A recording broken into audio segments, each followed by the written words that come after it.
In some other coaching news, guys, the Jets have made their hire official, bringing in Aaron Glenn. Played 8 years with the Jets, Pro Bowls under Bill Parcells. Yeah. We got to see who the play caller is going to be. Yeah, Lawrence and I broke this down in a significant way on Worstlands. I haven't listened yet, but I plan to on the way. Make sure y'all go check that out. Check it out, Worstlands, the best Jets podcast out there. But I'm curious, your thoughts, Connor, on this hire. This was sort of expected. He was the leading candidate. Well, it's nice that one of the better candidates wanted to come to the Jets. Obviously, the history there is what helped. I like Aaron Glenn a lot, and I don't really worry about the Jets' defense. It's just who is he going to hire as the offensive coordinator, and the variable who's going to be the quarterback of this team. Yep. That's I like how you always throw to Connor on Jets questions. You never throw to me on Giants questions. I'm very plugged in. Very plugged in. Especially with that bet Jay had in there. Exactly. You're plugged in and very poor when it comes to Giants. Connor, and by the way, if you host the second best Giants podcast out there, I will absolutely come to you on Giants. Yeah, exactly. Or you can join us on, Worstlands. Or even Worstlands. All right, Connor Rogers, co-host of Badlands, the second best Jets podcast in all of America. Who do you think the quarterback and offense coordinator is? What are the rumors are there? Do you think Aaron Glenn wants Aaron Rodgers back? Was that part of the interview process, you think? Definitely was part of the interview process. The thing that people aren't weighing here is I don't know if Aaron wants to play anymore. Everybody's saying, like, do you want to bring him back? Aaron might just be done.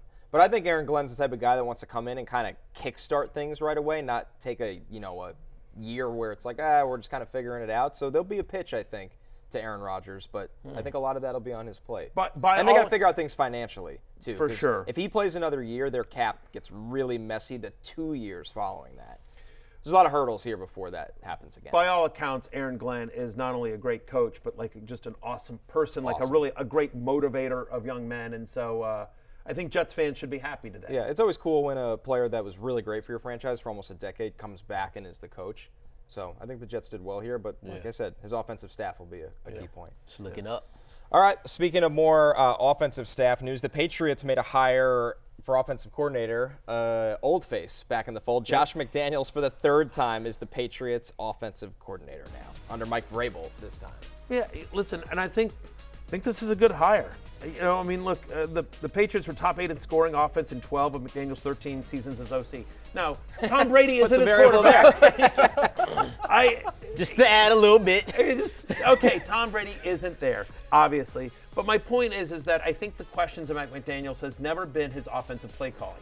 Like he hasn't worked out as a head coach because of maybe some organizational stuff. But there's long been a tradition of people that person is just a really good offensive coordinator, but maybe isn't head coach, a really good coordinator, one way or the other, but maybe isn't head coach material. Norv Turner is, to me, like the epitome of that. Norv Turner is as good an offensive mind as there has been in the history of football, just wasn't meant to be a head coach. But and so maybe that's what McDaniels is, because, I don't think anyone's ever had a question about his play calling here. And certainly given that you have, Vrabel's a defensive-minded guy, he's just going to let Josh have the offense.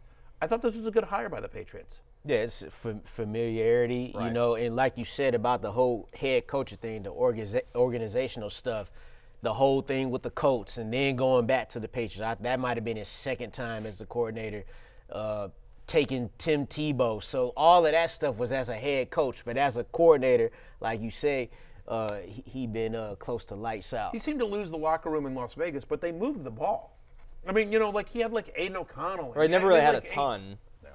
He's never had. I mean, I would argue that if you look at you mentioned Tebow and everything like that, and you mentioned some of the. I think did he have Brock Osweiler in Denver as well at some point? I don't know exactly where all those. Who was it? Right after. I think that was right that was. Huh? Oh yeah, Kyle Orton. He starts 6-0 with Kyle Orton. Yeah, I mean, I don't think they won again. I would make the argument that after Brady, Drake May's the best quarterback that Josh McDaniels has ever had, definitely. And I don't think it's close. So I think this is a good hire. They have some young pieces on offense, especially at I think seeing what Kayshon Boutte does next year, I think is pretty interesting as well.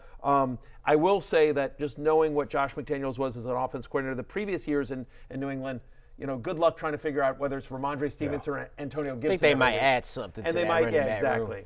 Exactly. It's going to be a committee again. In some good Bucs news and fantasy news, the Bucs signed offensive coordinator Liam Cohen to a big-time contract extension. He'd been interviewing for the Jaguars job. He ends up saying no thanks to that. And then the fallout effect is The Jaguars fire Trent Baalke crazy. after they've done a ton of coaching interviews. None of them clearly wanted to work with Baalke. If you're a Jaguars fan today, you drink for free because this has not been a fun roller coaster to be on. I don't know we clapping for, but we clapping for you. We're from Jaguars fans because they finally have some hope. And, you don't want to sit here and that unbelievable decorations on the board. Fantastic. What I was just gonna say is like that. I went on X/Twitter yesterday, and at one point yesterday, Trent Baalke was the #1 trending topic. Regardless of where you are politically, there's a lot going on politically on both sides. That generally that's been trending topics. Yeah. That's been a trending topic, right?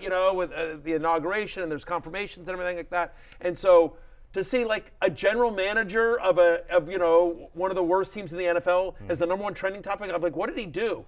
And apparently, what he did is he kept his job. That's how angry Jaguars fans have been at him, and like he hasn't had a winning record, and so I think it was time to move on. It was weird. It's clear that other coaches were like, "Oh, Trent's still here? No, thank you." Yeah. And they lost out on Liam Cohen, who was the #1 candidate. So we'll see what Jacksonville does, but I think it's ultimately good for the Jaguars fans, for Trevor Lawrence, and especially if you're a dynasty manager of Baker Mayfield, Mike Evans, Jalen McMillan, Bucky Irving. We'll see if Chris Godwin's back, but certainly good news for Tampa Bay's offense next year as Liam Cohen returns to the Buccaneers.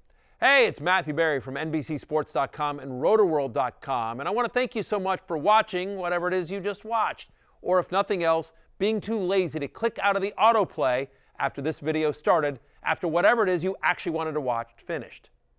But now that you're here, I'd like to take a moment here to ask you respectfully now, okay? I'm asking you respectfully to subscribe to the NFL on NBC YouTube channel. You'll get the latest Roto-World fantasy news headlines, all sorts of great shows, including my own Fantasy Football Happy Hour. So go subscribe now. Again, I'm asking respectfully.